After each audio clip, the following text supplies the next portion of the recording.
আসসালামু আলাইকুম, welcome back to my channel NNK lifestyles. আশা করি আপনারা সবাই ভালো আছেন। আজকে আরেকটি নতুন ব্লগ নিয়ে চলে আসলাম আপনাদের মাঝে। এখন তো নিয়মিত ভিডিও দেই না, কেন জানি ভালো লাগে না। তবে ভালো লাগা কাজ করে আমার ইউটিউবে ভিডিও আপলোড করতে। সেই ভালো লাগা থেকেই কিন্তু ভিডিওগুলো দেই। যখন কিছুই ভালো লাগে না, শরীর অসুস্থ লাগে, ভিডিও করতে ভালো লাগে না, তখনও ক্যাপ দেই। তো আজকে কিন্তু মনটা খুবই ভালো। আর আজকে আমরা বিকালে বেড়াতে যাব আমার ভালোবাসার মানুষগুলোর সাথে, মানে আমার এই যে মেজো ভাইয়ের দুই পিচ্ছি রাফি রাপ্পি, ওদের সাথে যাব। সেই সাথে আর কি মা, ভাইয়ের মেয়ে ওরাও যাবে। তো রান্না বান্না করে নিচ্ছি। তো কোথায় যাচ্ছি, কিভাবে কেন যাচ্ছি, এগুলো সবই শেয়ার করব। আর মনটাও ভালো, ভিডিও করছি সেই জন্য। শুরুতে দেখতে পেলে যে এখানে পুঁই শাক ছিল। পুঁই শাক কিন্তু আমার খুবই পছন্দের শাক, কিন্তু আমার মায়ের তেমন একটা পছন্দ না। আমাদের বাসায় আমি, আমার বড় ভাইয়ের মেয়ে, আমরা খুবই পছন্দ করি। তো আজকে পুঁই শাক, এই যে মুসুর ডাল আর এখানে একটা আলু কুচি করে দিয়েছি, ওটা দিয়েই আর কি রান্না করেছি একটু মাখো মাখো করে। তো এই রেসিপিটা শেয়ার করেছি, তো মানে ভিডিও করেছি এই জন্য শেয়ার করলাম। আর তার আগে যে রেসিপিটা করেছি এটা কিন্তু সবাই রান্না করতে পারে, একদম সহজ, এটা শেয়ার করার মতো কোনো রেসিপিই না। তবে রেসিপি শেয়ার করিনি, কী রান্না করেছি ওটা শেয়ার করব। তো এইখানে পুঁই শাকের তরকারিটা হয়ে গিয়েছে, একটু মাখো মাখো করেই নামিয়ে ফেললাম। তারপর কিন্তু আমি চুলায় ভাত বসিয়ে দেব। আর রান্নাটা যেহেতু দুপুরের জন্য করছি, ভাতটা তো সবার শেষেই বসাই, কারণ রাতে আর ভাত রান্না করতে হয় না, যে ভাত থাকে ওটাই রাতে আর কি আমরা খেয়ে ফেলি। তো ওই জন্যই সবার শেষে ভাতটা বসিয়ে দেই। তো শাকের তরকারিটা নামিয়ে ভাতটা চুলায় বসিয়ে দিয়ে আমি আপনাদের সাথে শেয়ার করব যে আরেকটা কী রেসিপি রান্না করেছি। আর আমি যেহেতু যে গরুর গোস্ত আর কি ভুনা করেছি, একদম সহজ রেসিপি। গরুর গোস্ত যেভাবে রান্না করবেন খেতে কিন্তু খুবই ভালো লাগে। আর গরুর গোস্ত রান্নাটা আমার কাছে মনে হয় যে একদম সহজ। আর গরুর গোস্ত চড়িয়ে বা চুলায় বসিয়ে অনেক কাজ করা যায়। তো আজকে কিন্তু এই যে মাশাল্লাহ দেখেন, একদম কালারটা অনেক সুন্দর হয়েছে। দেখতে যতটা আর কি লাল মনে হচ্ছে, ঝাল কিন্তু অতটা না, মোটামুটি। তো গরুর গোস্ত ভুনা করলাম, এটা কিন্তু আমি সকালবেলায় করে ফেলেছি, যেহেতু আমি প্রেশার কুকারে গরুর গোস্ত রান্না করি না। চুলাতে কিন্তু গরুর গোস্ত হতে প্রায় ঘন্টা দেড়েক তো লাগে। সেদ্ধ, আমরা তো আবার একটু সেদ্ধ করে, মানে গরুর গোস্তটা একটু সেদ্ধ থাকে, একেবারে যে শক্ত টাইপের গোস্ত কেউ খেতে চায় না। তো ওইভাবে রান্না করতে গেলে তো 1.5 ঘন্টা সময় লাগবে। তো ওই জন্যই সকালে এই যে গোস্তের তরকারিটা রান্না করে ফেলেছি। দুপুরে খাওয়া দাওয়ার পর কিন্তু এই যে এখন কিন্তু আমার মেজো ভাইয়ের বাসা আমার মায়ের পাশাপাশি, মানে একই ফ্ল্যাটের অপোজিটে। তো বাসার দরজা খুলেই কিন্তু এই যে দরজাটা, এটা হলো আমার মেজো ভাইয়ের দরজা। তো ওরা এই মাসেই আর কি চলে এসেছে মায়ের ফ্ল্যাটে, মায়ের পাশাপাশি। তো এইখানে এই যে মেজো ভাইয়ের দুই পিচ্ছি, তারপর ভাইয়ের বউ, ওরা রেডি। ভাইয়ের বউয়ের হাতে যে প্যাকেটটা দেখতে পাচ্ছেন, ভাইয়ের বউ কিন্তু অনেক কিছু রান্না করে বক্সে করে আর কি নিয়ে যাচ্ছেন। তো আমি অবশ্য এটা মানে কি ভিডিও করতে পারিনি। তো ভাবলাম যে আগে খালাতো ভাইয়ের বাসায় যাচ্ছি জাপান গার্ডেন সিটিতে খালাতো ভাইয়ের বাসায়। বড় খালাতো ভাইয়ের বউ অসুস্থ বলতে হাত আর কি পুড়ে গিয়েছে। তো আমি যখন হাতটা পুড়ে গিয়েছিল তখন গিয়ে দেখে এসেছিলাম। আজকে আবার এই যে মেজো ভাইয়ের বউ ওর বেবিদের সাথে যাচ্ছি, আমাকে বলল চলো চলো। এদিকে আবার মা, ভাইয়ের মেয়ে ওরাও যাচ্ছে। তো 2 রিক্সা করে ভাবলাম যাই তাহলে।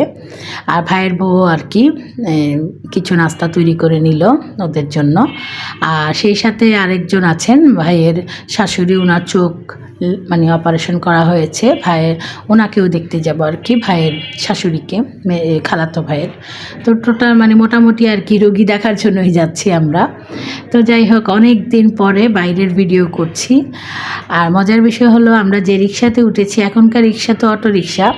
তো আমি যখন ভিডিও করছিলাম হঠাৎ খেয়াল হলো যে রিক্সা আলাম আমার যে মাথায় যে হেলমেট পরা, কেউ দেখলে ভাববে যে আমি হয়তো বাইকে করে যাচ্ছি। আসলে কিন্তু আমি বাইকে করে যাচ্ছি না, আমি অটো রিক্সাতেই করে যাচ্ছি।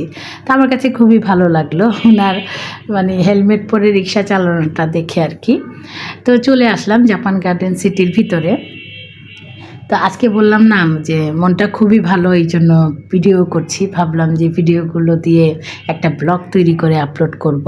যদিও অনেক কিছুদিন গ্যাপ হয়ে গেলে ভিডিও দিলে তেমন ভিউজ নাই, রিচ একদম কমে যায়, তারপরেও কোনো সমস্যা নেই, আলহামদুলিল্লাহ। আমার ভালো লাগা থেকে যেহেতু আমি ভিডিও করি, ব্লগ তৈরি করে আপলোড দিই, কোনো সমস্যা নেই। তো যাই হোক, এই যে চলে আসলাম ভাইয়ের বাসায়। তো এই যে বললাম না, ভাইয়ের বউ যে প্যাকেটটা খাবারের প্যাকেট, ওগুলো কিন্তু আমি ভিডিও করব, কারণ ওগুলো তো ভাইয়ের বাসায় ভিডিও করতে পারিনি। তো খালাতো ভাইয়ের বউ তো দেখে আমাদেরকে পুরোই আর কি সারপ্রাইজ, আমরা না বলে এসেছি। তো এইখানে আসার সাথে সাথেই আমাদেরকে লেবুর শরবত দেওয়া হলো, ওয়েলকাম ড্রিঙ্কস যেটা বলে। তো আজকে কিন্তু সরাসরি ভাইয়ের, যেহেতু বেডরুমে আছি, ওখানেই নিয়ে চলে আসলো ভাইয়ের বউ। তো লেবুর শরবত খেতে কিন্তু আমার খুবই ভালো লাগে। অন্যান্য যে শরবতগুলো প্যাকেট পাওয়া যায় ওগুলো থেকে আমার কাছে মনে হয় যে লেবুর শরবতটাই বেস্ট।